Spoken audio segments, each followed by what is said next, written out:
अध्यात्म विज्ञान कोई धर्म या संप्रदाय नहीं है, ये स्पिरिचुअल साइंस है जो कुदरत के कानून पर आधारित है। ये विज्ञान पूरे ब्रह्मांड के सभी रहस्यों को उजागर करता है और जीवन के सभी पहलुओं को समझने के लिए एक नई दृष्टि देता है। इसी को आर्ट ऑफ विजन कहते हैं, दुनिया को देखने की एक नई दृष्टि, जो अध्यात्म विज्ञानी परम पूज्य स्वामी श्री कमलेशानंद जी के निर्देशन में सनातन सत्य का अनुसंधान कर हमारे जीवन को प्रकाशित करे। जय सच्चिदानंद। सदियों से भारतवर्ष के अंदर संत महंत ऋषि मुनि आचार्य तीर्थंकर योगी ऐसे बहुत महापुरुष इस पावन धरती पर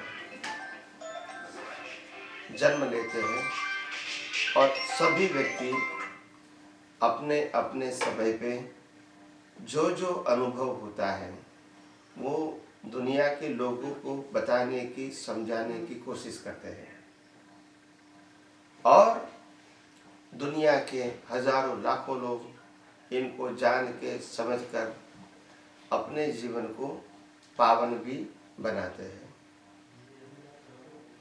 और यही परंपरा भारतवर्ष में सदियों से चलती रही है। जैसे जैसे भारतवर्ष के अंदर कलयुग का वातावरण आया और आम जनता को कलयुग का तो प्रभाव हुआ ही, इसके अलावा साधु संत सन्यासी योगियों के ऊपर भी उनका प्रभाव हुआ। इसीलिए जो अनुभूति का जो मूल मार्ग था वो हट गया और शब्द कहो, दिखावा कहो, शो अप, मंदिर कहो, प्रोसेशन कहो, बड़े बड़े आयोजन करके खाना पीना खिलाओ, इसका महत्व बढ़ गया और आम इंसान कैसे अपने जीवन में सभी प्रश्नों का समाधान प्राप्त करे, ये बात जो बतानी थी वो भी बात तब बताते वो खुद अनुभव में रहते। किस में रहते हैं?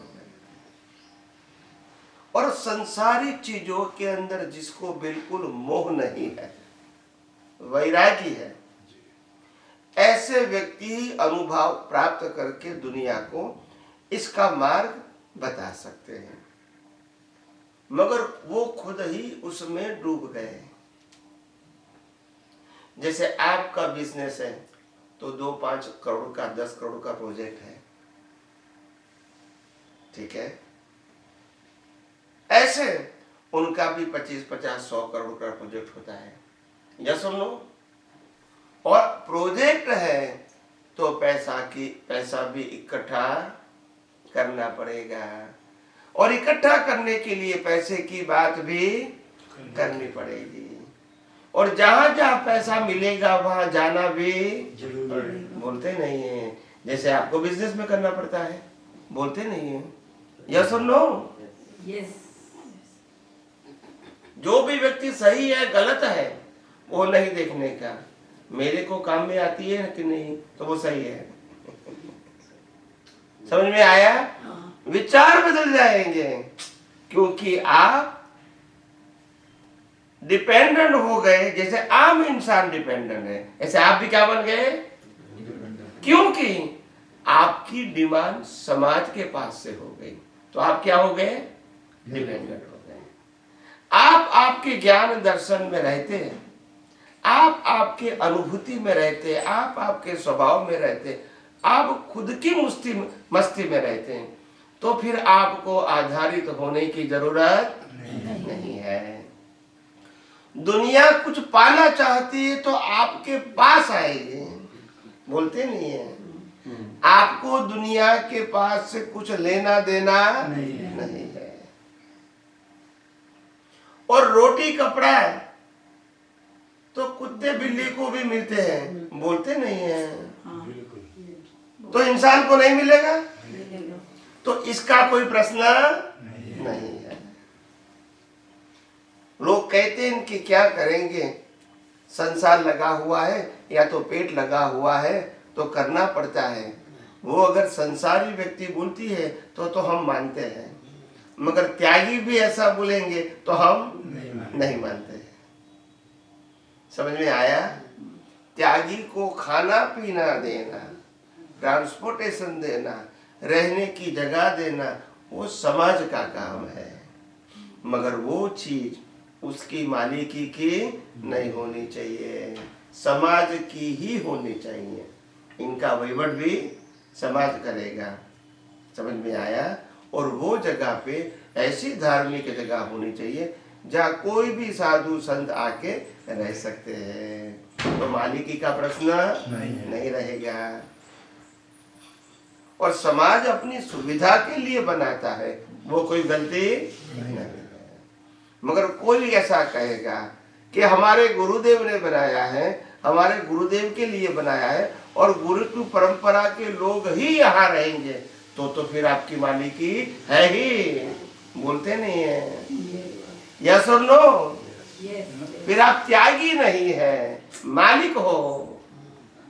ये कार भी मेरे गुरुदेव की है, कोई उपयोग, फिर आप कहोगे हम त्यागी है, तो कुदरत एक्सेप्ट बोलते नहीं है। आप भी कहोगे मकान कार मेरी है, वो भी कहेंगे मेरी है, तो फिर त्यागी कैसे? बोलते नहीं है सर। फिर त्यागी कैसे कहोगे? तुम्हारे से ज्यादा वैभव तो उनका होता है। यस और नो? इसीलिए भारतवर्ष में से अनुभव का मार्ग धीरे धीरे लुप्त हो गया है और दिखावे का मार्ग चालू हो गया, और लोग दिखावे से अट्रैक्ट भी हो जाते हैं। समझ में आया? ज्ञान के लिए और ज्ञान बताने के लिए संख्या की कोई आवश्यकता नहीं होती है। संख्या अपने आप अपना पुण्य लेकर, तकदीर लेकर आती है और वो पाएगी। देने से अगर मिल जाता है तो रामकृष्ण ने भी लाखों लोगों के सामने प्रवचन किया होता, मगर वो नहीं किया। जीते जी कभी रामकृष्ण महावीर ने 5 व्यक्ति के सामने प्रवचन नहीं किया है, बोलते नहीं है। यस और नो? समझ में आया? पुण्य होगा तो मिलेगा, वो आपकी मर्जी है। हम तो देने के लिए तैयार है, आपको लेना है तो वेलकम, नहीं लेना है तो कोई बात नहीं, आपकी मर्जी है। हम अनुभवी ज्ञानी पुरुष ज्ञान को शेयर करते हैं, सेल नहीं करते हैं। और जो ज्ञान सेल किया होता है, क्या बताया? जो ज्ञान को आप बेच सकते हैं, आप समझे ना, वो कभी अमूल्य नहीं होता है। अमूल्य का मूल्य नहीं होता है, और जो मूल्य वाला है वो अमूल्य नहीं होता है। वो लौकिक ज्ञान हो सकता है। क्या हो सकता है? आध्यात्मिक नहीं हो सकता है। लौकिक का मतलब व्यवहार जीवन में काम में आएगा, आपको आध्यात्मिक प्रगति के लिए काम में नहीं आएगा।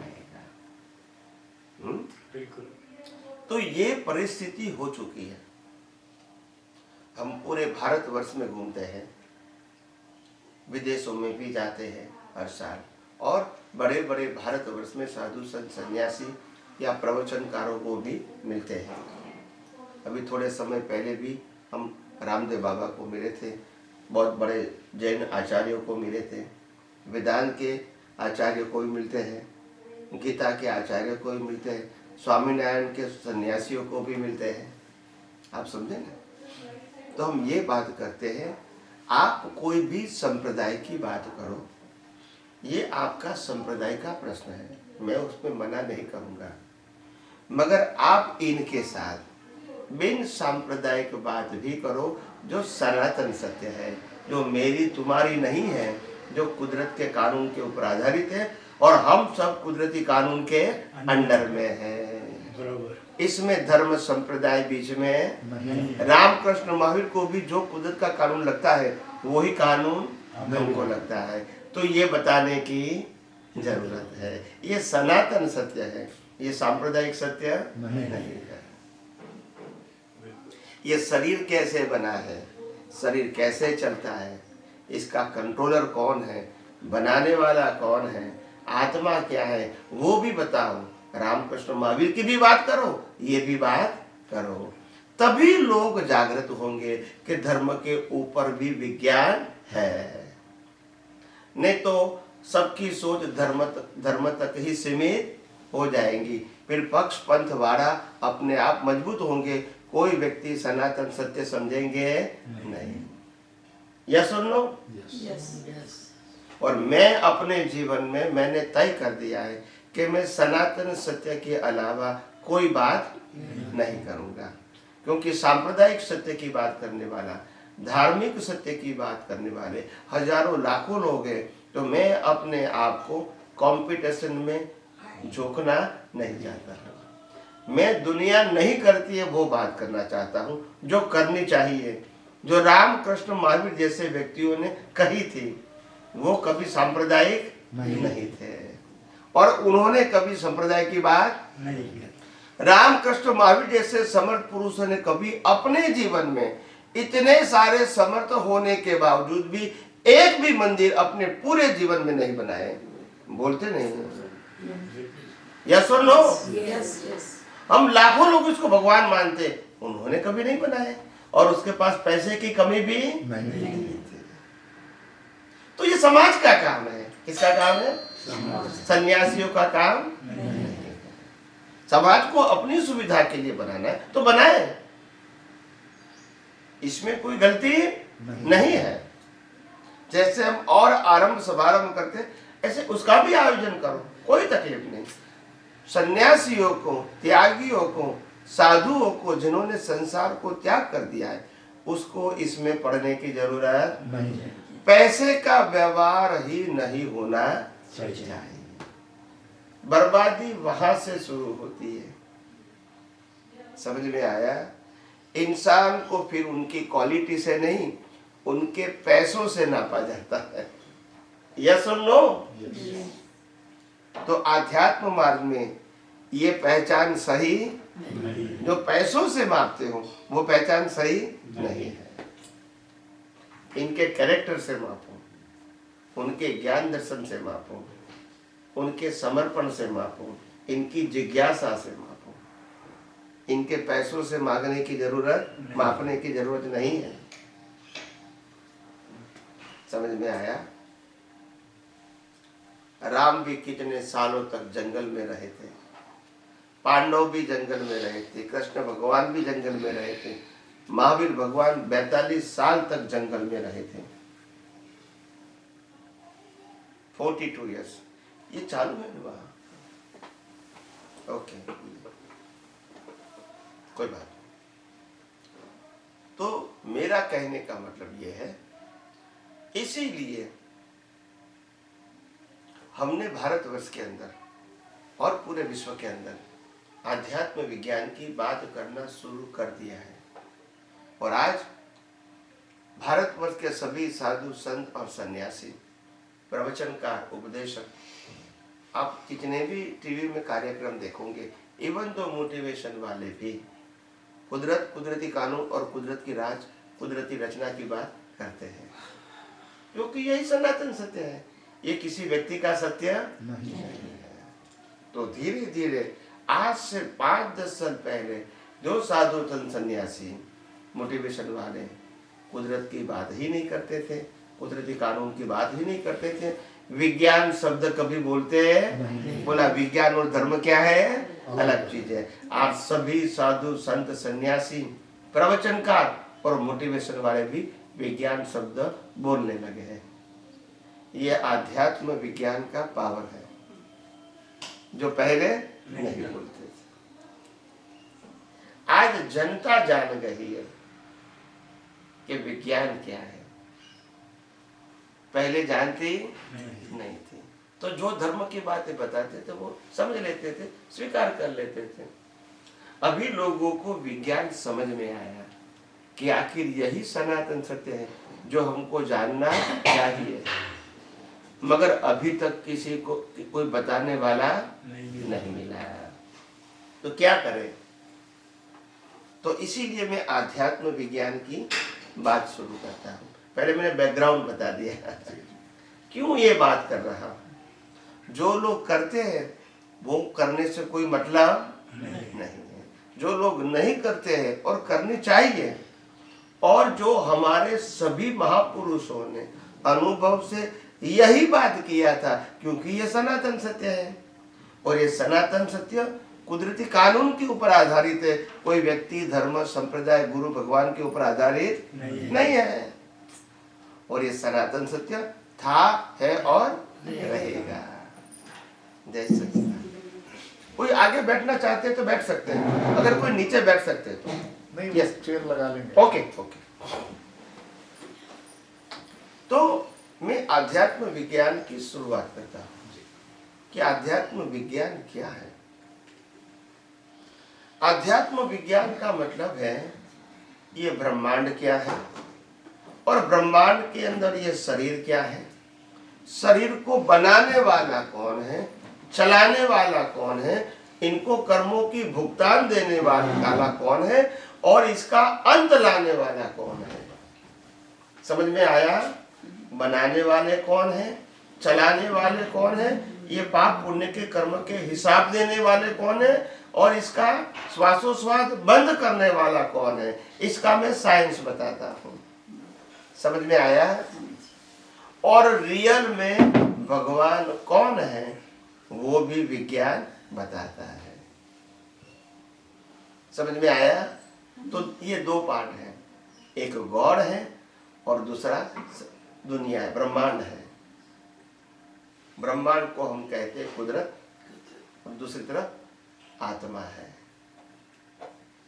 आत्मा हम है, आत्मा के अलावा सब कुदरत का है। समझ में आ गया? हम आत्मा है, हम चेतन है, हम अविनाशी है, हम सभी प्रकार की अनंत शक्ति वाले हैं। हम कमजोर नहीं, हमारा न जन्म है, न जीवन है, न मृत्यु है, न पाप है, न पुण्य है, न सुख है, न दुख है। हमको न कुछ पाना है, न कुछ खोना है, और सत्ता, संपत्ति, संबंध, साधन भी हमारा नहीं है। हमारा मतलब आत्मा का नहीं है। जो कुछ भी है वो शरीर का ही है। समझ में आया? तो आत्मा चेतन है, इसीलिए ब्रह्मांड के पूरे ब्रह्मांड को प्रकाशित कर सकता है, और उनकी हाजिरी में जान भी सकता है। ज्ञान, दर्शन, गुण आत्मा में है, शरीर में नहीं है। और खुद ही अविनाशी है, इसका अंत नहीं। और उनके पास सभी प्रकार के अनंत ज्ञान, अनंत दर्शन, अनंत सुख, अनंत शक्ति इनबिल्ट है। क्या है? इसमें से प्लस माइनस नहीं, अनंत, इनफाइनाइट। ये आत्मा की बात हुई। अभी शरीर की बात करता हूं, फिर आत्मा और शरीर का कनेक्शन बताता हूं। ठीक है? पहले मैंने आत्मा की बात कही, अभी शरीर की बात करता हूं।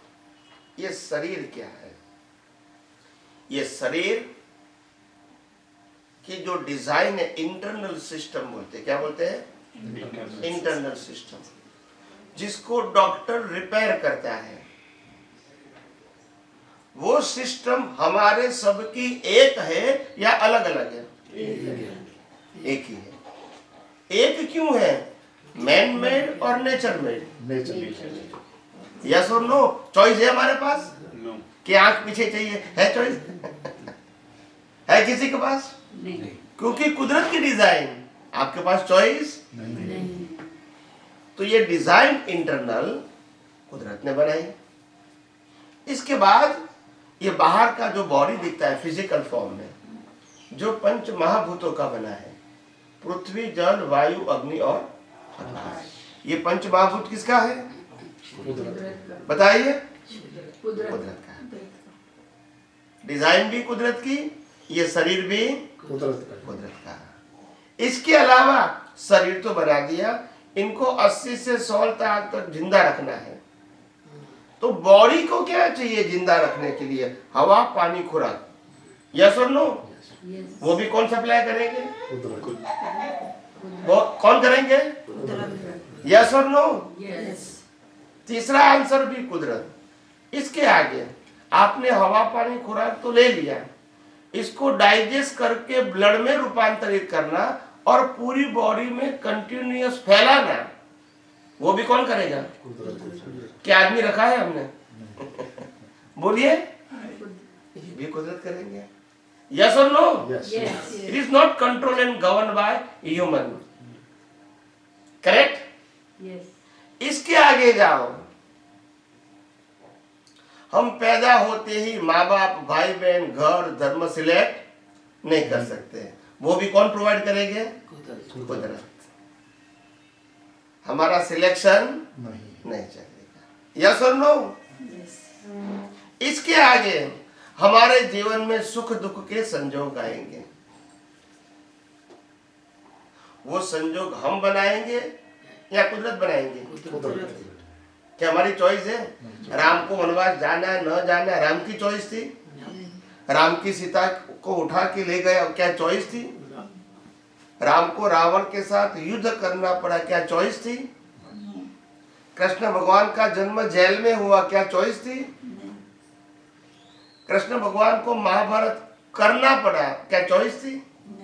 देखो, नहीं, किसके पास चॉइस है बताइए जीवन जीने की? कुदरत के पास। मैं इंसान की बात करता हूँ।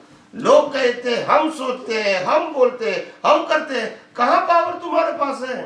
उनके पास भी वनवास जाना ही पड़ा है, राम को भी और पांडवों को भी चॉइस नहीं। और हम मानते हैं हम अपनी चॉइस से जीते हैं। समझ में आया? ये अज्ञानता है। क्या है? हम कैसे जीते वो भी बताता हूँ। पहले कुदरत क्या है, ये शरीर के साथ जुड़ा, वो पहले कंप्लीट कर दूं। यानी जन्म से मौत तक मन, वचन, काया से जो कुछ भी होता है उसमें हमारा कंट्रोल नहीं है। हम अपनी मर्जी से अच्छे बुरे विचार भी नहीं कर सकते हैं। अगर हमारा कंट्रोल होता तो फिर बुरा विचार आएगा? बोलते नहीं है। कंट्रोल है? हम नहीं बोलना चाहते फिर भी बोलना पड़ता है, और कई जगह कहते हैं हम इसको बता देंगे तो मौन हो जाते हैं। वो भी कंट्रोल हमारे हाथ में। और जब भी बोलेंगे डिपेंड ऑन सर्कमस्टांसेस। हम अपनी मर्जी से कुछ बोल सकते हैं? संजोग के अधीन बोलना पड़ेगा। यस और नो? और एक्शन भी संजोग के अधीन ही करनी, हमारी मर्जी के मुताबिक नहीं चलेगा। यस और नो? यानी जन्म से मौत तक मन, वचन, काया और उनकी अवस्था के ऊपर इंसान का कंट्रोल नहीं है। यस और नो? और कुदरत के कंट्रोल के बाहर नहीं है। करेक्ट और नॉट? करेक्ट और नॉट? और इसीलिए कुदरत कहती है जन्म से मौत तक, अगर आप इसको कुदरती रचना देखोगे, किसको? मन वचन काया को, तो मन वचन काया से हुई कोई भी क्रिया के लिए, विचार, वाणी और वर्तन के लिए आप 100% जिम्मेदार नहीं है। अगर कुदरती रचना देखोगे तो, अगर आप कहोगे मैंने किया है तो फिर जिम्मेदारी आएगी। कुदरत कहता है तुम्हारे पास श्वास लेने की भी स्वतंत्र शक्ति इंसान को मैंने नहीं दिया है। यस और नो? कई लोग कहते हैं हम अपनी मर्जी से लेते हैं, तो मैंने बोला रात को सोने के बाद कौन लेते हैं? बोला वो तो नहीं मालूम। तो पहले ही एक्सेप्ट कर लो, जो रात को लेता है वही दिन को लेता है। तुम अटेंशन देते हो कि श्वास चलता है कि नहीं? वो तो ऑटोमोड सिस्टम है, हमारे कंट्रोल में नहीं है। तो श्वास लेने की भी स्वतंत्र शक्ति शरीर के पास नहीं। अगर शरीर के पास शक्ति होती तो फिर बंदी नहीं होने देता। यह सब लो।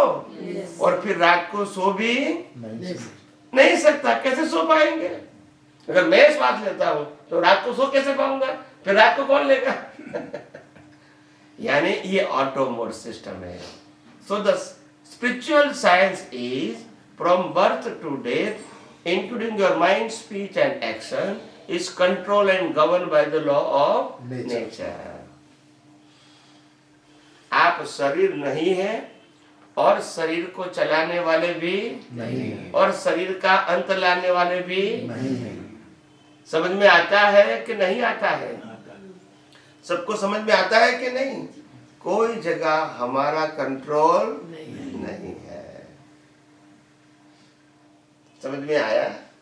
मगर ये विज्ञान अभी तक हमको किसी ने कहा नहीं है। अभी तो लोग आएगा, क्योंकि अभी पब्लिश हो चुका है, लाखों लोग टीवी में सुनते हैं, तो धीरे धीरे बाहर तो आएगा ही, आएगा भी बाहर। हाँ, क्योंकि ये विज्ञान का कोई मालिक नहीं है।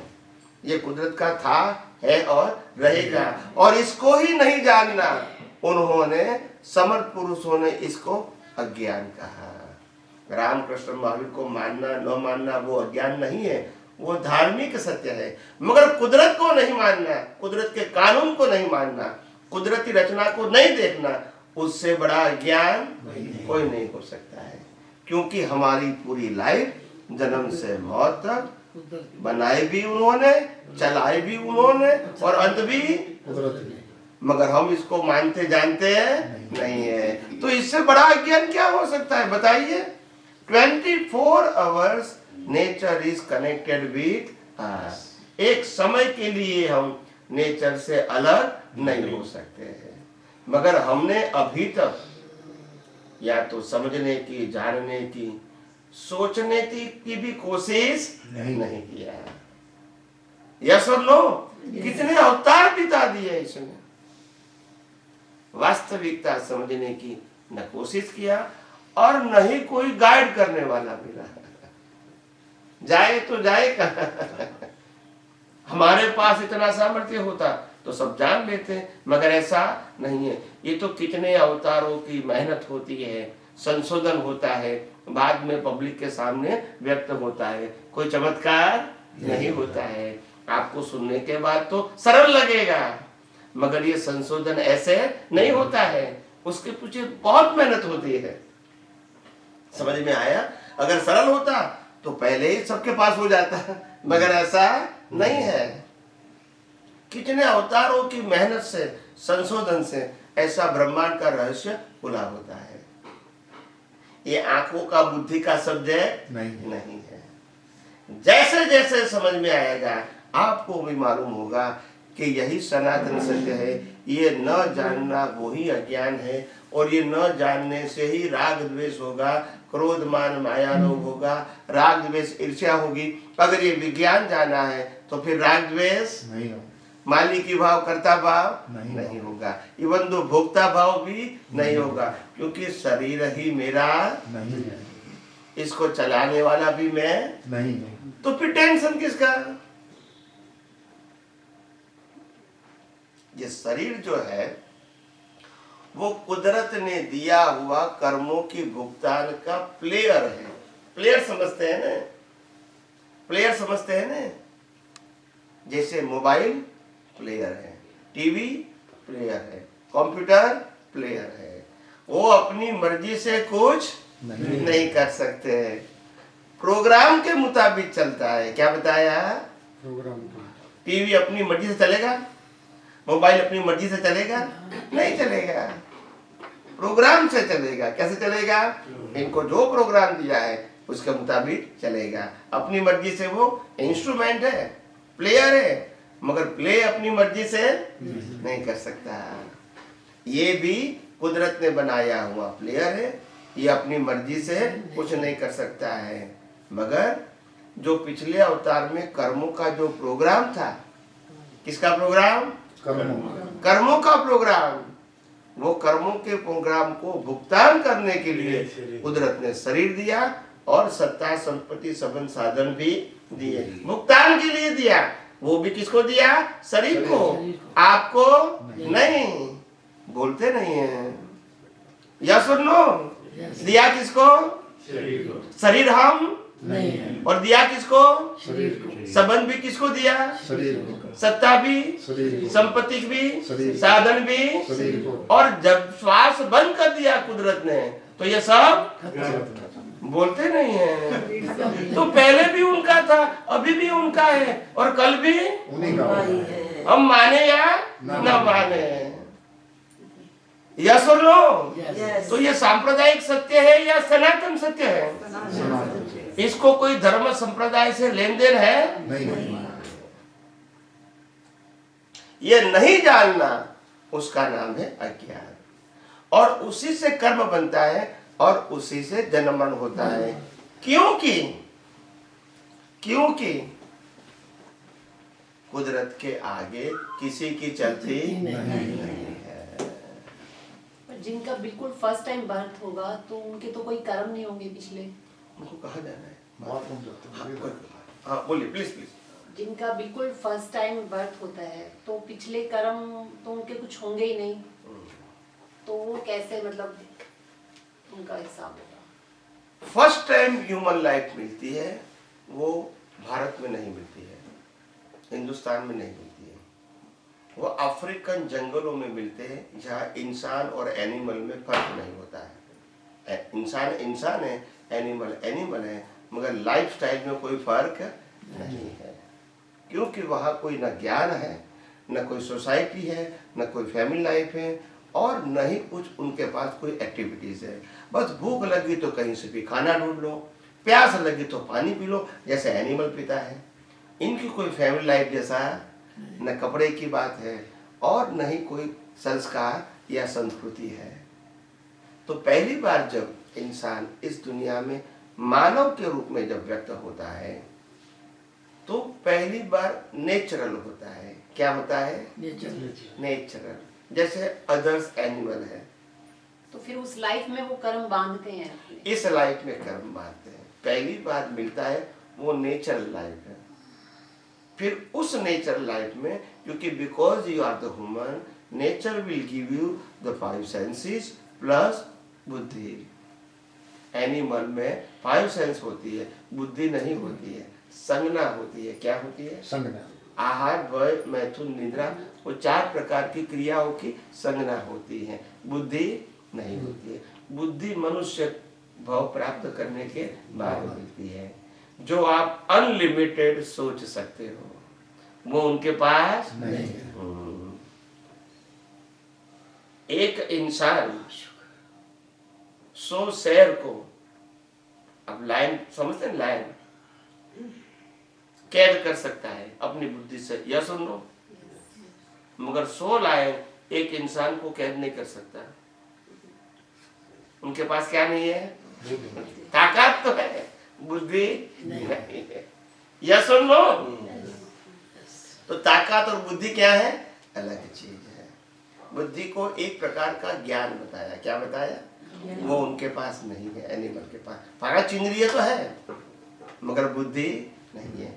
और बुद्धि आने के बाद आपका पुरुषार्थ कर्म बांधने का शुरू होता है। पर कर्म तो इंसान के हाथ में कुछ करना नहीं है, तो कैसे कर्म मतलब बांधेगा? भाव कर्म भी नहीं कर सकता वो अपनी मर्जी से। तो हमको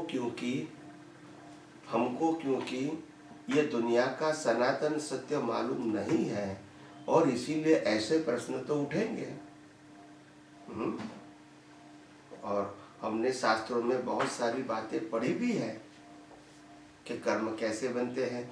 गीता में भी पढ़ा है, वेदांत में भी पढ़ा है, आगम में भी पढ़ा है, मगर क्योंकि हमने जो कुछ सुना है वो रिलेटिव सत्य सुना, सनातन सत्य नहीं सुना, लाइन ऑफ डिमार्केशन नहीं बताई कि ये पुरुषार्थ है और ये प्रारब्ध है, ऐसा बताया नहीं, तो हम फिर कैसे जानेंगे? और इसीलिए हम सब कंफ्यूजन में हैं। हम नहीं, साधु संत सन्यासी भी कंफ्यूजन में है, तो वो आपको कैसे बताएंगे? तो आज मैं बता रहा हूं।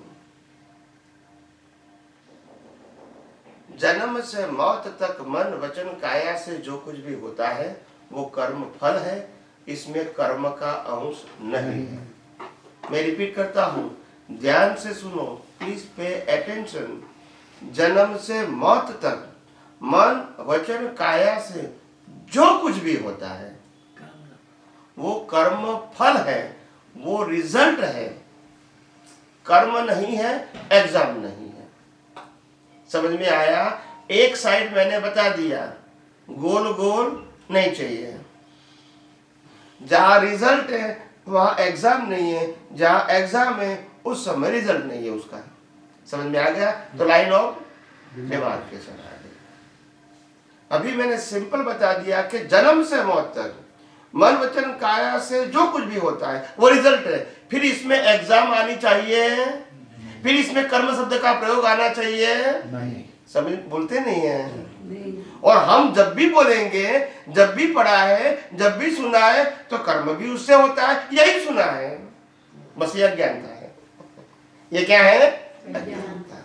लाइन ऑफ डिमार्केशन या साइंस नहीं है। यही गोल गोल बातों से तो हम फंस गए, यही बातों से हम फंस गए, और कभी सनातन सत्य जानने की, समझने की कोशिश भी नहीं किया।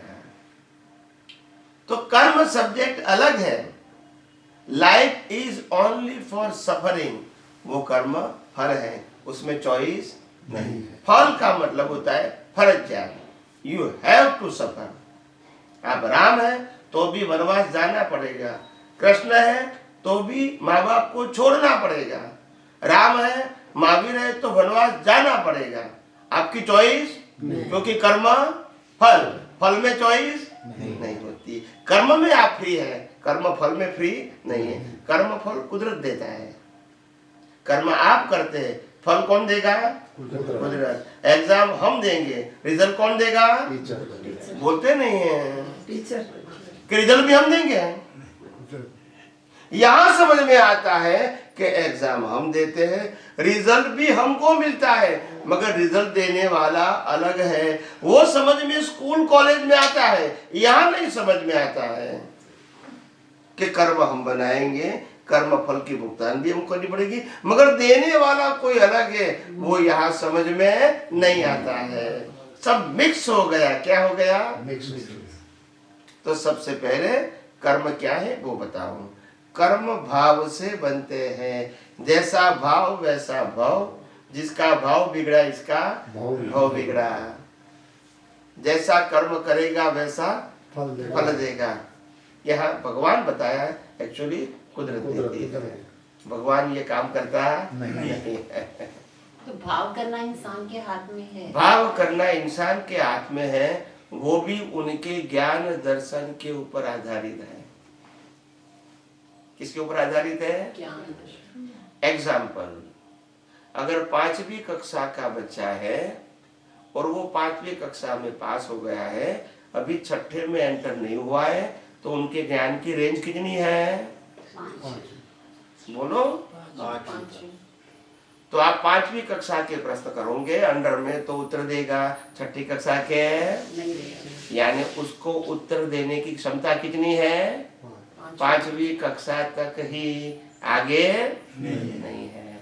ऐसे हमारा जो ज्ञान दर्शन का लेवल है उसी के अंडर में ही, रेंज में हम पुरुषार्थ कर सकते, उसके ऊपर नहीं जा सकते। फिर आपको ज्ञान बढ़ाना पड़ेगा, दर्शन बढ़ाना पड़ेगा, तभी आपकी रेंज क्या होगी? पुरुषार्थ करने की रेंज क्या होगी? बड़ी होगी। वो आपके खुद के ज्ञान दर्शन के ऊपर आधारित है, वो कुदरत के ऊपर आधारित। सभी का ज्ञान दर्शन का लेवल अलग अलग है, इसको कहते हैं मैच्योरिटी। क्या बोलते हैं? बट इंटरनल मैच्योरिटी, बाहर की नहीं।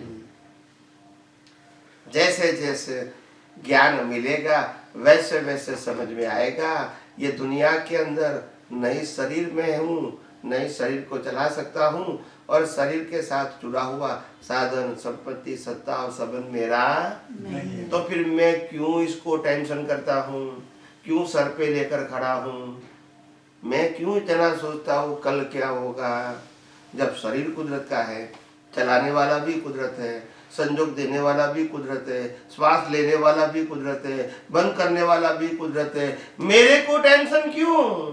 बोलते नहीं है, बोलिए मेरे को क्यों टेंशन क्यों है?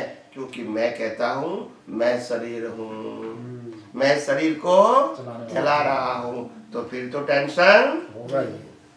चलाते नहीं है भी नहीं, मगर मानते हैं, बोलते नहीं है, तो फिर जिम्मेदारी तो आएगी। इसको कहते हैं अज्ञान। ये सब कुछ पता होते हुए भी कई बार ज्ञान में रह नहीं पाते, वो मतलब रूटीन में। तो अभी तो आपको लो बैटरी है, अभी तो आपको ये विज्ञान समझने की शुरुआत हुई है। Just you know it, but when you utilize in your day to day life, day to day circumstances, तभी अनुभव की शुरुआत होगी, एंड नहीं। It requires the practice, practice and practice through your vision, not through your mind, speech and action. Vision and mind, speech, action both are the different. Mind, speech and action is decided, but the vision is your current jnana and darshan. With the help of current jnana and darshan, you can utilize and create the new cause as per your choice. मन वचन काया से कर्म बना सकते नहीं है, ये भुगतान करने का साधन है। जैसे कर्म खत्म हो जाएंगे इसको जला दिया जाएगा। यस और नो?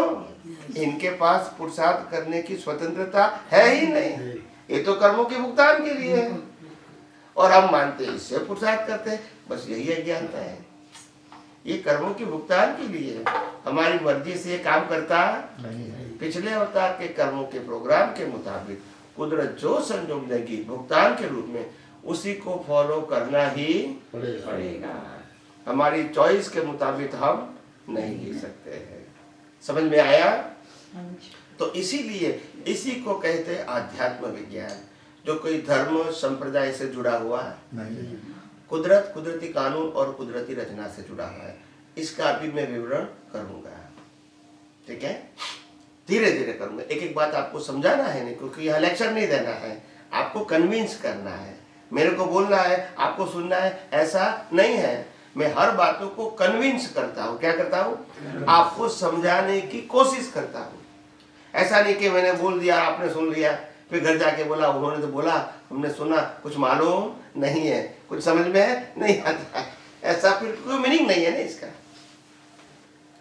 तो शरीर की बात समझ में आ गई कि शरीर को बनाने वाला, चलाने वाला, अंत करने वाला कौन है? शरीर के साथ जुड़ी हुई सत्ता, संपत्ति, संबंध, साधन कौन देता है? और किसको देता है? हमको। हम तो शरीर से मुक्त, चेतन, अविनाशी और अनंत शक्ति वाले शुद्धात्मा है। शरीर का कभी रिबर्थ नहीं होता है, होता है? हमारी हाजिरी से रिबर्थ होता है। हमारी मतलब आत्मा की हाजिरी से। कृष्ण भगवान ने कहा अर्जुन को कि तुम्हारे भी हजारों अवतार हो गए, मेरे भी हजारों अवतार हो गए, तो अवतार कभी शरीर का नहीं होता है। समझ में आता है? शरीर तो एक बर्थ के लिए, फिर जला दिया जाएगा, फिर नया बॉडी मिलेगा, इसका रिबर्थ नहीं होता है। समझ में आया? आत्मा है तभी रिबर्थ है, आत्मा नहीं है तो रिबर्थ नहीं है। शरीर का तो होता ही नहीं है। तो इतना समझ में आया कि नहीं आया आप सबको? अभी आगे जाते हैं। तो इसीलिए कर्म भाव से बनते हैं और भाव ज्ञान दर्शन के अंडर में बनता है। और मन वचन काया वो कर्मों की भुगतान का इंस्ट्रूमेंट है, प्लेयर है, और वो नेचर मेड है, मैन मेड नहीं है। और इसका ऑपरेशन भी कुदरत करती है और अंत भी कुदरत करती है। इतना समझ में आ गया? समझ में आ गया? अभी आगे बताऊं, कुदरत, कुदरती कानून और कुदरती। कुदरत यानी क्या? कुदरत यानी 6 सनातन तत्व। क्या बताया? सनातन का मतलब होता है परमानेंट, जिसका बिगिनिंग एंड होता नहीं। इसको परमानेंट कहते हैं या तो सनातन कहते हैं। सनातन की बिगिनिंग एंड होती नहीं है। ये 6 प्रकार के तत्व है। कितने? 6 इटर्नल एलिमेंट। इटर्नल मतलब शाश्वत। 6 सनातन तत्व का एक नाम है कुदरत। ये 6 तत्व कौन से हैं? पहला तत्व है चेतन। क्या है? चेतन, जिसको हम आत्मा कहते हैं। क्या कहते हैं? आत्मा कहते हैं। दूसरा है जड़ तत्व। क्या है? जड़ तत्व, जो परमाणुओं से बना है। किससे बना है? तो जड़ तत्व है, उसमें चेतन नहीं है, वो मैटर है। क्या है? मैटर। और हमारा शरीर है, वो भी जड़ तत्व से बना है। और 5 सेंसेस से जो अनुभव में आता है, वो भी जड़ तत्व की ही अवस्था है। क्या बताया? जड़ तत्व। चेतन कभी आंखों से दिखता नहीं, और इसलिए जो दिखता है या जो कान, नाक, जीभ, स्पर्श से अनुभव होता है, ये सब जड़ तत्व की अवस्था है। तत्व परमानेंट, अवस्था टेम्पररी। समझ में आया? तत्व, अवस्था टेम्परेरी। समझ में आया ना? तो पहला तत्व चेतन, दूसरा जड़, तीसरा है गति सहायक यानी मोशन, मूवमेंट। सूर्य, चंद्र, ग्रह, नक्षत्र, पृथ्वी, हवा, इंसान, सब क्या करता है? शरीर के अंदर भी ब्लड सर्कुलेशन, ब्रीदिंग, सब क्या करता है? मूव करता है। मूव मतलब गति सहायक, घूमना, मूवमेंट। समझ में आया? ये तत्व का प्रभाव है।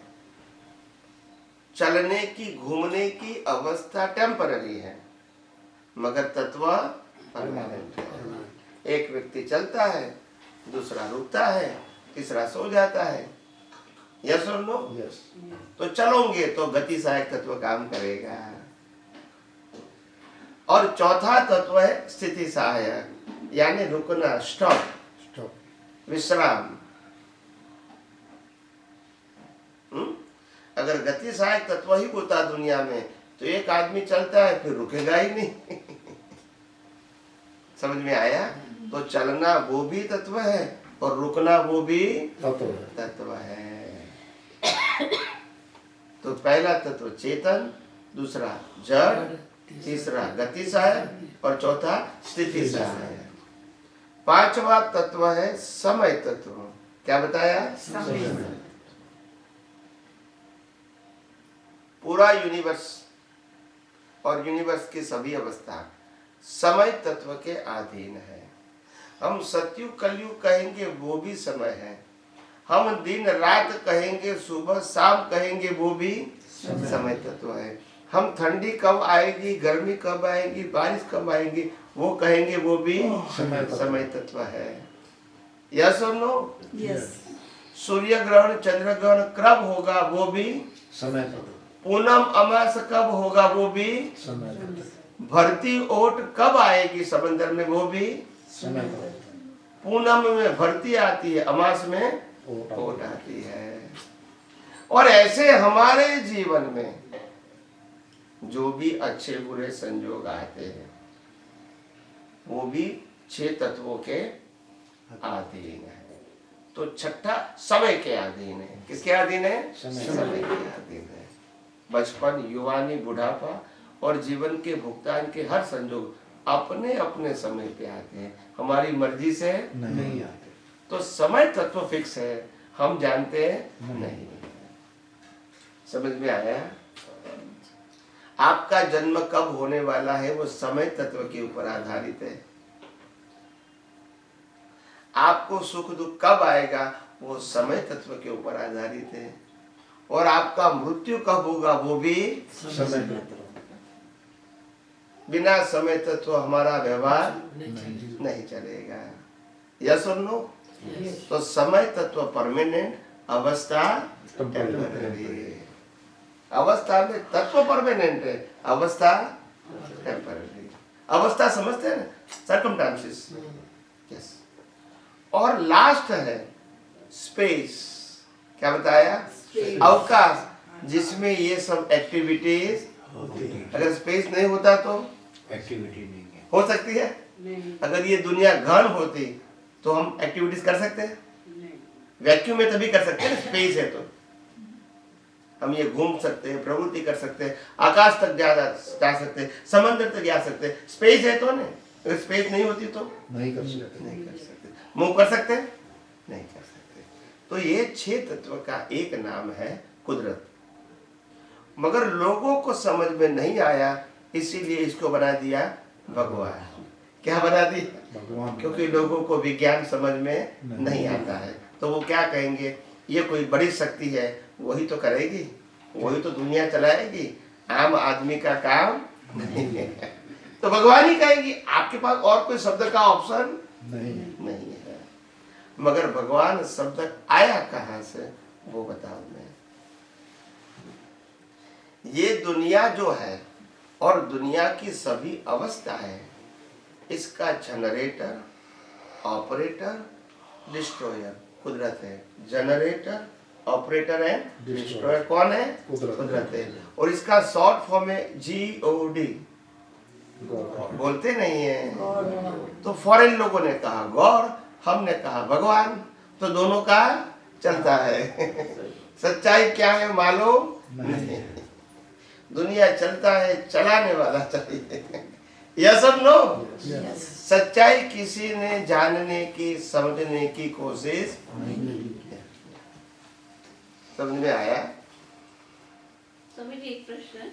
या एक मिनट कंप्लीट कर दो।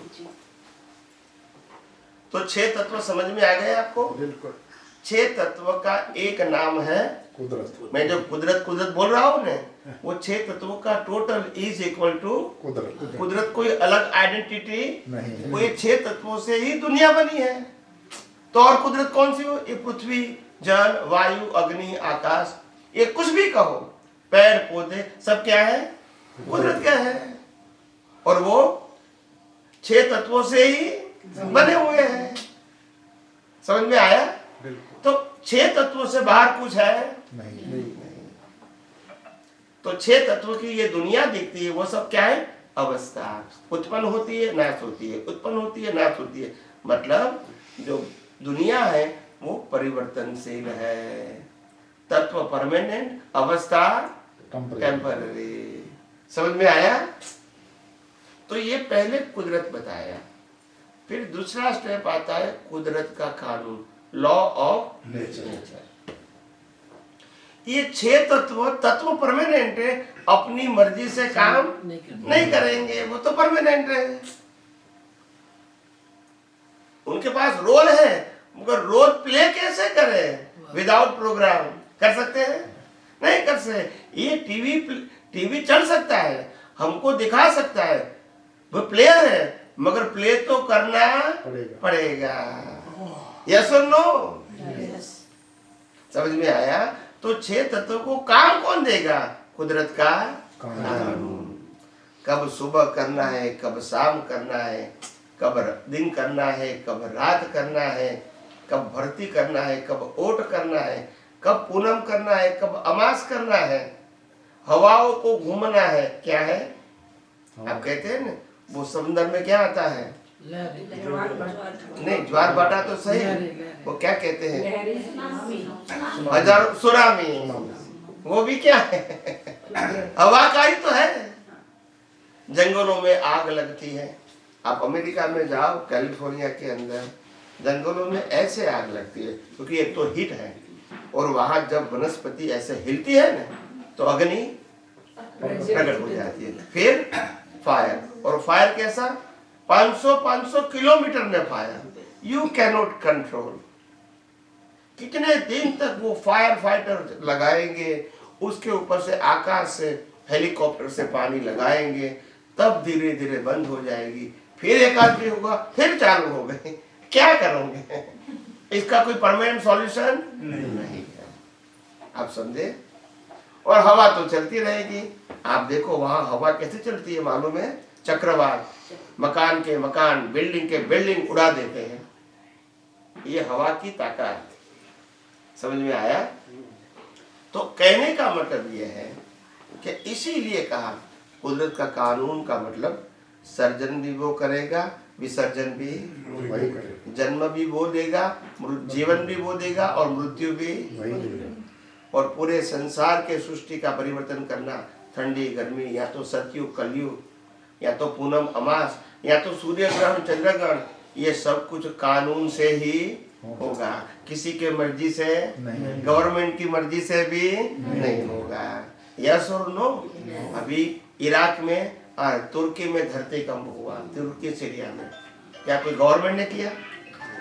कुदरत ने। कुदरत के कान बंद कर दो, इसको फ्लाइट मोड में रख दो ना। तो कहने का मतलब ये है कि तुर्की और सीरिया में भूकंप आया, क्या मैन मेड है? इंसान ने बनाया? नेचर में। और जब कुदरत रुठती है तो किसी का चलता नहीं है।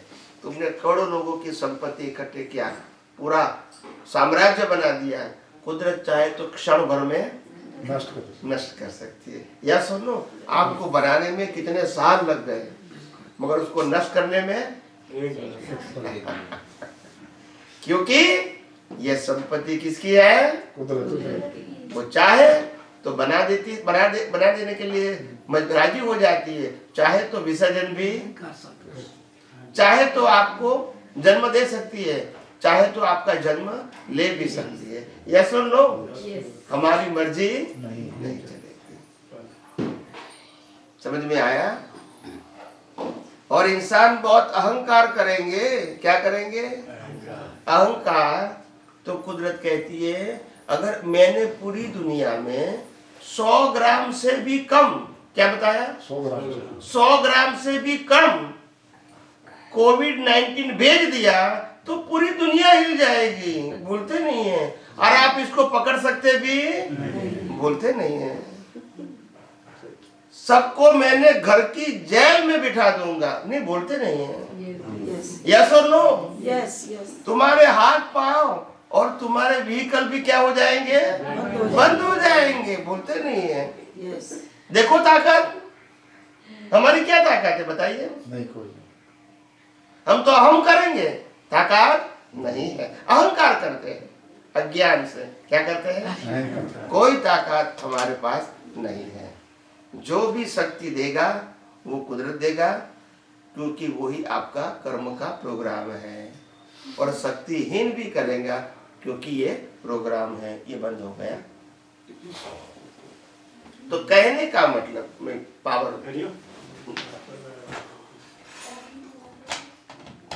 नहीं, उसका मतलब नहीं है। कोई बात नहीं, अभी उसको शाम को ही चलेगा। तो कहने का मतलब ये है कि हम जहां तक कुदरती कानून को नहीं समझेंगे, वहां तक मेरा मनोरंजन क्या करता है, क्यों करता है, कैसे करता है, सामने वाले व्यक्ति मेरे साथ अच्छा बुरा व्यवहार कौन से कानून से करता है, मर्जी से करता है या कुदरती कानून से करता है, ये सब जहां तक नहीं जानूंगे वहां तक तो राग द्वेष ईर्ष्या अहंकार मोह रहेगा। यस और नो? That's it. और यही सबसे बड़ा अज्ञान है। और वो अज्ञान को मिटाना, इसके लिए आध्यात्म विज्ञान है। और अज्ञान को क्यों मिटाना? क्योंकि जन्म मरण के चक्कर में फंसना, क्योंकि जन्म जीवन मृत्यु और उसके साथ जुड़ा हुआ सत्ता संपत्ति संबंध साधन हमारा न था न है न, क्यों झंझट में पड़ते हो? मगर अज्ञान है, कर्म बनेगा तो आपको दुनिया में भुगतान के लिए आना ही पड़ेगा। और अगर अज्ञान नहीं है, पूरी सृष्टि और ये मन वचन काया इनकी अवस्था और इंसान दिखते हैं, वो सभी की अवस्था अगर आपको कुदरती रचना ही दिखती है तो फिर तुम जिम्मेदार नहीं, कुदरती एग्जाम में पास हो गए हैं। जहां तक कुदरती रचना नहीं देखा वहां तक कुदरती एग्जाम में फेल है, और फेल का पनिशमेंट भी कौन देगा? कुदरत देगा। कुदरत ने कहा ये सब कुछ मेरा था, है और रहेगा। अगर मैंने आपको दिया है वो यूजर के लिए दिया है, ओनर के लिए नहीं दिया है। मगर तुम जितना जितना ओनर बनोगे तो फिर मार भी खाना पड़ेगा। बोलते नहीं है, जितना डूअरशिप करोगे, मैंने किया तो फिर मार भी। कुदरत कहते हैं श्वास मेरा, और तुम कहते हैं मैं अपनी मर्जी से करता हूँ। नहीं, बिना श्वास करो ना, बोलते नहीं। करो, कर सकते हैं? बोला मैं सोचता हूँ, मैंने अपनी सूझबूझ से, अपनी बुद्धि से इतना पैसा कमाया है। आप समझे? तो कुदरत कहती है कि बुद्धि का तुम गर्व लेते हो, मगर ये मालूम नहीं है कि बुद्धि के पीछे जो शक्ति है वो किसकी है? मेरी है। किसकी शक्ति है? मेरी है। ये बुद्धि भी काम करेगी जब मैं ये शरीर को बनाऊंगा और शरीर को हवा पानी खुराक दूंगा, उसके बाद बुद्धि आएगी। इसके अलावा मुर्दे में बुद्धि नहीं होती है। बोलते नहीं है? यस और नो? तो बुद्धि भी इनडायरेक्टली उसकी ही है, मगर वो अज्ञान के रूप में है। क्या है? अज्ञान। और इसीलिए हम सच्चाई को नहीं मानते हैं, सच्चाई को नहीं स्वीकारते हैं। इसीलिए हम इस दुनिया में कर्म बना के, भाव से कर्म बना के जन्म मरण के चक्कर में भटकते रहते हैं। तो कुदरत और कुदरती कानून, और थर्ड है कुदरती रचना। ये 5 इंद्रियों से जो कुछ भी अनुभव में आता है, ये शरीर की अवस्था, और 5 ज्ञानेंद्रियों से जो पूरी सृष्टि अनुभव में आती है, ये सब रचना कुदरत की ही है, हमारी नहीं। समझ में आया? समझ में आया कि नहीं? और मैंने वो भी बता दिया, मन वचन काया से जन्म से मौत तक जो कुछ भी होता है वो कर्म फल है, और कर्म भाव से बनते हैं। मन वचन काया की क्रिया से नहीं बनते हैं। क्याરની બેટરી ખલાસ થઈ ગઈ છે, એટલે હવે આવવાનો સબ્જેક્ટ પતી ગયો છે, ચાલુ જ છે, ના આવે પણ એની અંદર 15-20% મિનિમમ હોય તો ચાલુ રહે, નહીં તો ના રહે। હા તો ના चालू कर ना। तो कहने का मतलब ये है, कहने का मतलब ये है, अभी एक बात मैं लास्ट में बताऊंगा, बाद में क्वेश्चन आंसर करेंगे, कि कर्म फल को भुगतान करने वाला अलग है, कर्म बांधने वाला अलग है, और आत्मा भी अलग है। समझ में आया? 2 नहीं है, 3 है। हमको धर्म में बताया गया शरीर और आत्मा 2 ही है, यही बताया गया। यस और नो? मगर है कितना? 3 है। वो तीसरे का ही पार्ट बहुत इंपॉर्टेंट है, वो ही नहीं बताया हमको। क्या बताया? वो ही नहीं बताया।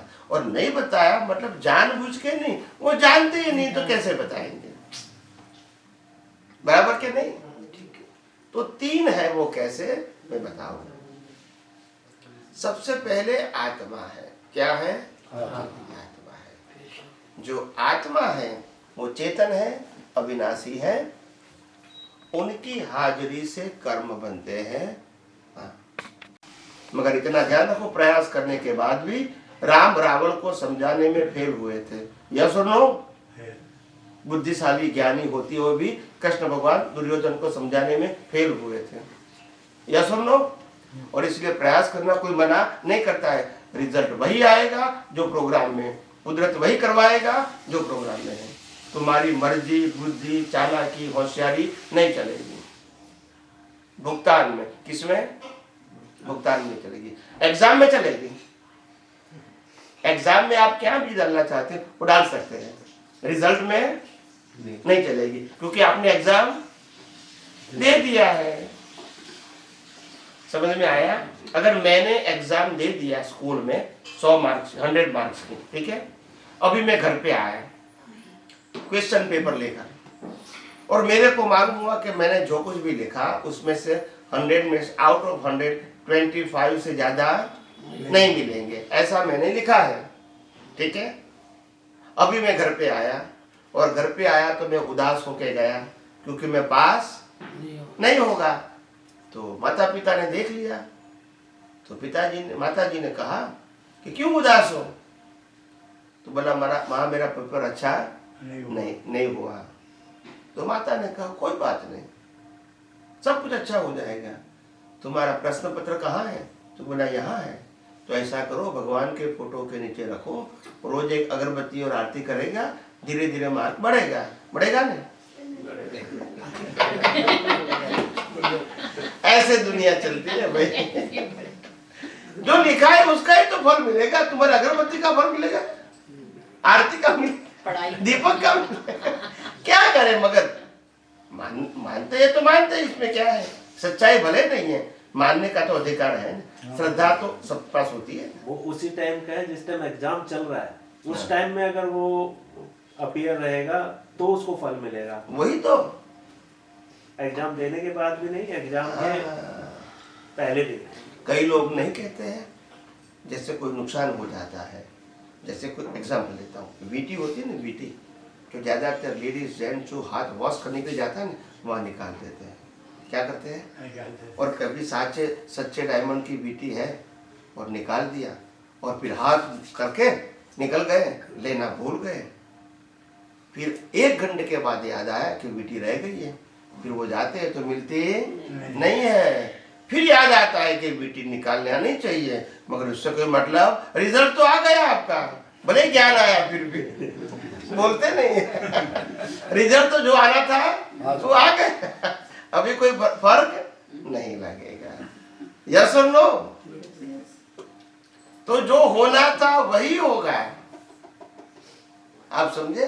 हर रोज हम जाते ब्रिज को क्रॉस करके, आज सोचा नहीं हमको ब्रिज के क्रॉस नहीं करना है, रेल के पटरी पर क्रॉस करना है, ऊपर चढ़ना उतरना नहीं है, और वही दिन एक्सीडेंट हो गया। क्या हो गया?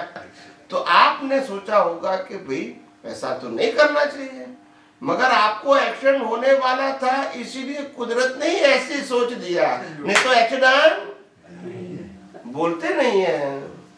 यस और नो? हम सबको यहाँ बैठे हुए सबको मालूम है कि हिरण कभी सुवर्ण का नहीं होता है, होता है? फिर भी राम दौड़े, बोलते नहीं है, हाँ के ना तो बोलो।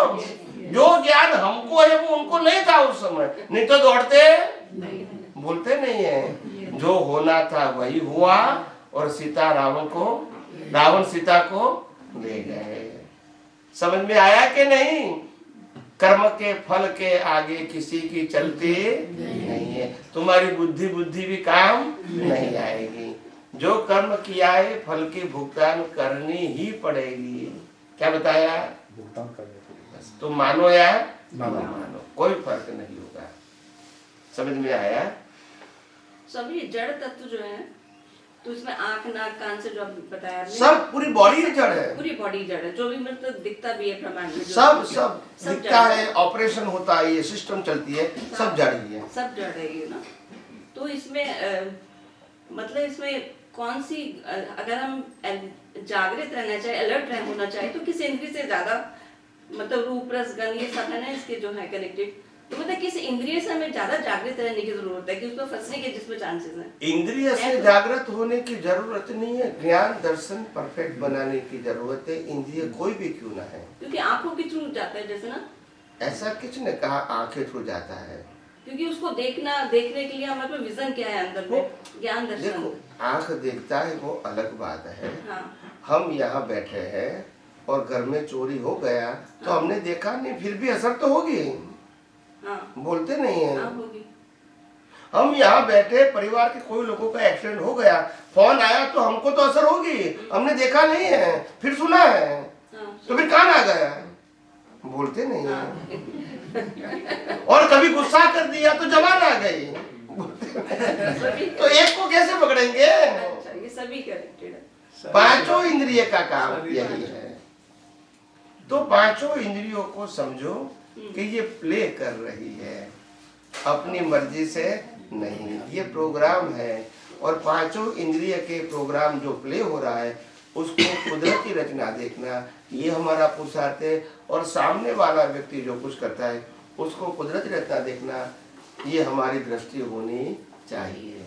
तो ज्ञान दर्शन में पुरुषार्थ है, मन वचन काया या इंद्रियों में पुरुषार्थ नहीं है, वो कर्मों के भुगतान के लिए है। समझ में आया? वो पुरुषार्थ के लिए पहले ही मैंने बता दिया है। जन्म से मौत तक मन वचन काया उनकी अवस्था और 5 ज्ञानेंद्रियों से अनुभव में आती पूरी सृष्टि वो कुदरती रचना है। तो हमको क्या करना है? अभी देखना ही है, बनाने का नहीं है, वो तो है ही, हम नहीं देखते, वो ही अज्ञानता है। इसमें कुदरती रचना है कि नहीं, वो डाउट करने की जरूरत नहीं है, क्योंकि हमारी है ही नहीं। तो फिर समझ में आया? तो ये सारा रिसाइकिल हो रहा है ना, ये सारा जड़ जो है जड़ तो रिसाइकिल, क्योंकि एज अ मैटर परमानेंट है, एज अ अवस्था टेम्पररी है। तो परमानेंट का नाश नहीं होगा और टेम्पररी टिकेगी नहीं, तो ये साइकिल चलती रहेगी। परमाणु जड़ तत्व भी वही, गति सहायक भी वही, स्थिति सहायक भी वही, टाइम तत्व भी वही, स्पेस तत्व भी वही, अवस्था परिवर्तन होती रहती है। तो साइकिल वही की वही है, कोई नई चीज आती नहीं है, जाती नहीं है, आकार में रूपांतरित होती है। Nothing is add in this world and nothing is minus from this world. आप इसको अवस्था को रूपांतरित कर सकते हैं, एलिमेंट के रूप में प्लस माइनस नहीं कर सकते। तो अवस्था में फंसते हैं हम लोग, अवस्था में फंस जाते हैं हम लोग ना। तो जो रिसाइकिल हो रही है वो, और इसीलिए तो कहा कि सभी अवस्था को कुदरती रचना देखो। क्या बताया मैंने? हाँ, कुदरती रचना देखो। बस जन्म मरण से छूटना हो तो बस वही फोकस रहना। Only you can see the कुदरती रचना, see the कुदरती रचना, and I am as a witness. I am a pure soul, permanent, and I have all kind of infinite power. I am all other things than I am is a कुदरती। जैसे अगर अभी exam में बैठे हैं, कुछ भी raise करना हो तो हम कर सकते हैं, तो जीते जी कुछ हम ऐसा करके मतलब जो किया है अपने कर्मों को खत्म किया जा सकता है? नहीं, कर्मों को मतलब जो भी अगर कुछ ऐसा किया हुआ है कि हमें रिग्रेट है किसी भी चीज के लिए। देखो आप अपने इस अवतार में बनाए हुए नए प्रोग्राम जिसको हम कर्म कहेंगे, वो कर्म को मिटाने की मेडिसिन है, हमारे धर्म गुरुओं ने दिया है।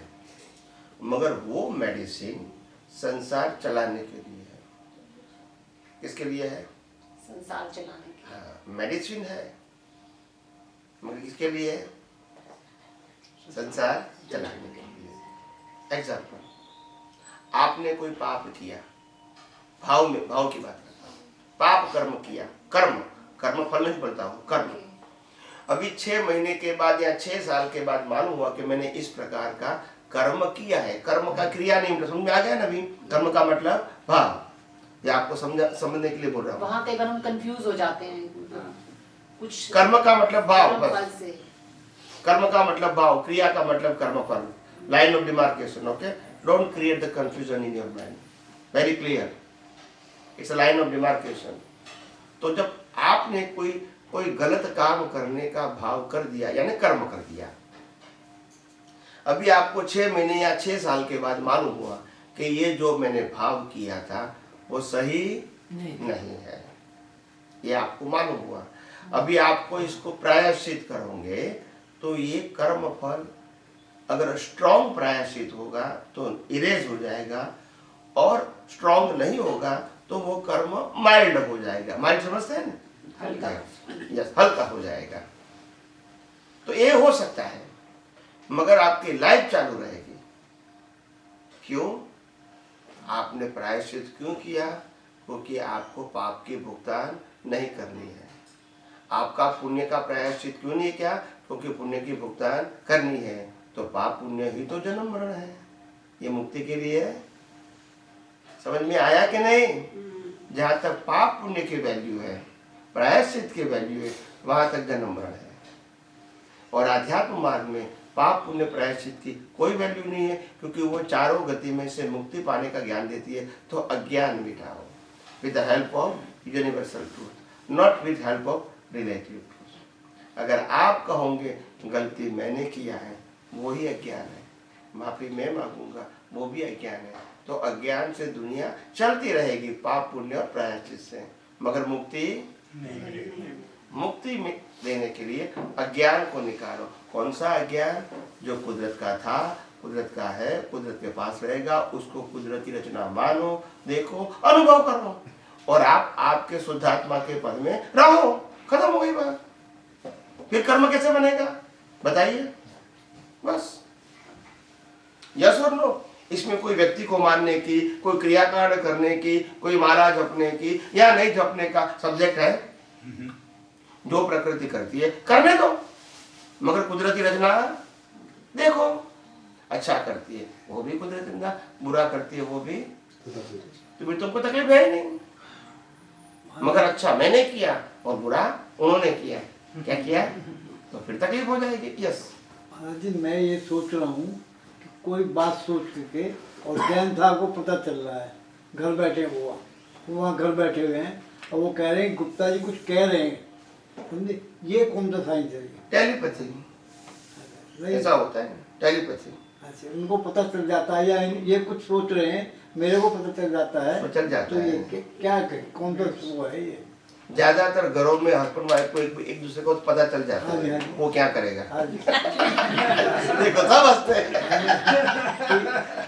वो जानते हैं ना। ये कोई साइंस है? साइंस दो प्रकार का है, एक तो ऑब्जर्वेशन भी होता है और इंट्यूशन भी होता है। Observation and intuition. ऑब्जर्वेशन से भी मालूम होता है कि ऐसा हुआ तो ऐसा करेंगे, वो ऑब्जर्वेशन है। और दूसरा है इंट्यूशन, जो अपने आप होता है। दोनों ऑप्शन है, ऑब्जर्वेशन से भी मालूम होता है, इंट्यूशन से भी होता है। Both are the correct. इसको मन प्रयोग भी कह सकते हैं स्वामी जी। प्रकृति का जानने का ज्ञान है, वो रिलेटिव सत्य है और एक प्रकार की शक्ति है, प्राकृतिक शक्ति है। आत्मा से कोई मतलब नहीं, मगर शक्ति जरूर है, शक्ति जरूर है, प्राकृतिक शक्ति। वो शक्ति से हम ये जान सकते हैं। हम यहाँ बैठे हुए, हमारी बहन ऐसी सोच रही है, फिर बहन ने मेरे को तो आपका ऐसी बात आई थी, तो ये ऐसी ऐसी जो है ना साइंस से होती है। आज से करीब 100 साल पहले, 100 साल के बाद छोड़ दो, आज से करीब 1000-2000 साल पहले अगर कोई ज्ञानी पुरुष, कोई शक्तिशाली योगी,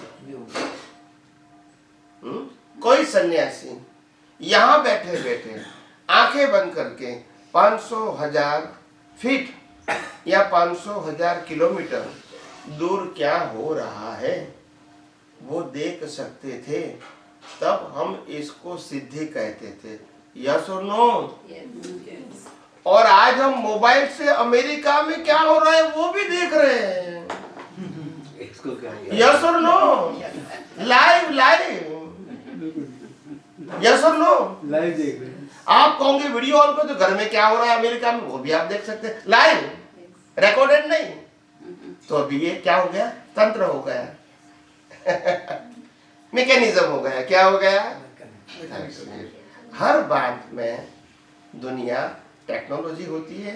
एक टेक्नोलॉजी सूक्ष्म होती है, दूसरी स्थूल होती है। स्थूल को कहते हैं टेक्नोलॉजी और सूक्ष्म को कहते हैं शक्ति।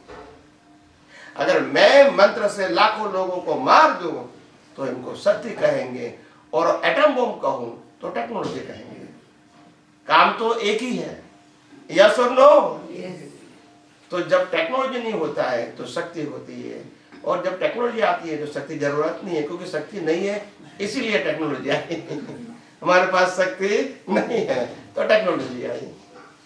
समझ में आया कि नहीं आया? ये सब बातें समझने जैसी है। सो ये आध्यात्म विज्ञान ये सभी बातें खुली करती है। और ये मैं जो बताता हूँ ये मेरे खुद का अनुभव का दर्शन है। मैं कोई किताबों की बात नहीं करता हूँ और कभी पढ़ के भी नहीं आता हूँ। और मैं जो भी कहूँगा इसके लिए मैं जिम्मेदार हूँ और कोई व्यक्ति या किताब जिम्मेदार नहीं है। अनुभवी व्यक्ति खुद जिम्मेदार होते हैं। और बिन अनुभवी क्या कहेंगे, हमारे गुरु ने कहा है, हमारे किताबों में लिखा है, और आगे हम क्या कह सकते हैं। आप समझे ना, हम किताबों से आगे तो नहीं जा सकते हैं, हम गुरु से आगे नहीं जा सकते, क्योंकि खुद को अनुभव नहीं है। तो वो क्या करेगा, हैंड ओवर कर देगा जिम्मेदारी। कहेगा कि नहीं, तुम कहेगा ऐसा कैसे होता है, अरे तुम हमारे शास्त्रों के ऊपर शंका करते हो, हमारे गुरु के ऊपर करते हो। कहेगा कि नहीं कहेगा, वो ऐसा नहीं कहेगा कि मेरा अनुभव है रेफरेंस देगा। क्या देगा, खुद को अनुभव। मैंने कोई भी बात में रेफरेंस दिया पूरा विज्ञान समझाया कि नहीं समझाया। और आपने भी जिंदगी में पहली बार सुना होगा, दुनिया की कोई किताबों में नहीं। और अभी जब बोलता हूँ और वीडियो आता है यूट्यूब में, टीवी में, तो उनसे लोग भविष्य में कहते रहेंगे, वो अलग बात है। सुनने के बाद कोई भी बोल सकता है। और मैं तो कहता हूँ बोले दुनिया, क्या बताऊं, बोले, ताकि दुनिया में विज्ञान का प्रचार प्रसार हो। यही सनातन सत्य है। और हमारी हिंदुस्तान का सबसे बड़ा आध्यात्मिक डेवलपमेंट भी इसी से ही होगा। यस और नो, और कोई रास्ता नहीं। धर्म के बीच झगड़ने से कोई प्रगति नहीं है। सनातन सत्य को समझोगे तो सभी प्रकार का सॉल्यूशन मिले रहा है बस। और नहीं समझोगे तो राग द्वेष अज्ञान होता ही, और कर्म बनता रहेगा, और जन्म मरण भी होता रहेगा। अभी किसी को प्रश्न है? एक महात्मा मिले तो उसने कहा, उसने उसको एक वीडियो भेजी थी, तो उसने कहा कि ये तो उन्होंने साइकोलॉजी में एमए किया हुआ है, साइकोलॉजी में। उसने कहा कि उसको वीडियो भेजी, उसने सुनी, तो कहती है तो साइकोलॉजी चेंज कर रहे हैं। तो उन्होंने मेरे को बोला, मैंने कहा अगर आपको ऐसा लगता है तो आप मेरी साइकोलॉजी चेंज करके दिखाओ। फिर उसको बोला मैंने कहा बताओ परिणाम पुरुष आत्मा के अंतर है, इसमें मेरे को बताओ। नहीं बता पाई, वो अपने तरीके से जवाब दे रही थी। मैंने कहा नहीं साइकोलॉजी चेंज। देखो कई सारे लोग ऐसा होता है जो नहीं पा सकता है, तो वो कहते हैं द्राक्ष खट्टी है। नहीं समझ में आया। अगर द्राक्ष तो है, दिखती भी है और खानी भी है, जंप भी लगाया, फिर भी मिलती, फिर मैं कहा चलो द्राक्ष खट्टी है क्या करूंगा, क्योंकि पा तो सकता नहीं हूँ। पाऊंगा तो प्रशंसा करूंगा कि मीठी है, मगर नहीं पाया तो क्या कहूंगा ऐसे जो लोगों के पास और कोई आंसर देने का ऑप्शन नहीं है, तो वो कहेगा साइकोलॉजी है, क्योंकि आंसर तो वो क्या करेगा, कुछ तो। अगर मेरे को आपकी बात को कई जगह गलत कहना है तो कुछ तो बोलना पड़ेगा ना। ये किसका भाव, समझ में आया? तो ये साइकोलॉजी कहने से क्या मतलब, ये कोई आंसर है? आपको अगर ये बात नहीं समझ में आती है तो क्वेश्चन करो ना। साइकोलॉजी बोलने से क्या मतलब है, क्या मतलब है? देखो सिंपल बात है, हम जो दुनिया अनुभव कर रहे हैं और संसार के रिलेशन अनुभव कर रहे हैं और सुख दुख अनुभव कर रहे हैं, ये 5 इंद्रियों से अनुभव में आती पूरी सृष्टि साइकोलॉजी क्या है? मान्यता क्या है? फैक्ट नहीं है। आप मानो तो है, नहीं मानो तो समझ में आया? क्योंकि साइकोलॉजी इसीलिए है क्योंकि आप बिलीफ लेकर आए हैं तो मानते हैं, वो नहीं लाए तो वो नहीं मानेंगे। यस और नो। आप कहेंगे मेरे को ये मोबाइल पसंद है, दूसरा कहेगा मेरे को देखना भी पसंद नहीं है, तो ये क्या है? अपनी अपनी साइकोलॉजी है। इसमें सनातन सत्य क्या है? तो मैं कहता हूँ मेरे फादर है, मेरे मदर है, ये भी साइकोलॉजी है, क्योंकि उन्होंने जन्म दिया है, तो मेरे पास चॉइस भी है और मेरा व्यवहार है। क्या है? मैं भाई के साथ, बहन के साथ, पति के साथ, पत्नी के साथ, बच्चों के साथ, माँ बाप के साथ व्यवहार करता हूँ, वो क्या है? साइकोलॉजी। क्योंकि मैं मानता हूँ, अगर नहीं माने तो बोलते नहीं है तो कुछ नहीं है। कल एक सर्टिफिकेट बता दिया कि डिवोर्स, तो मेरा तेरा लेना देना बोलते नहीं है, मानना ही तो है ना। यस और नो।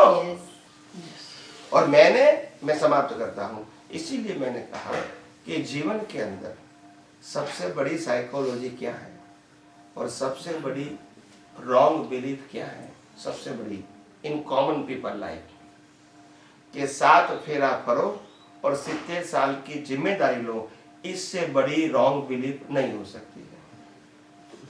बोलते नहीं है। एक भाई ने कहा मैंने तो गलती कर दिया, उल्टा फोड़ दूं? उन्होंने बोला अभी नहीं चलेगा। बोलते नहीं है।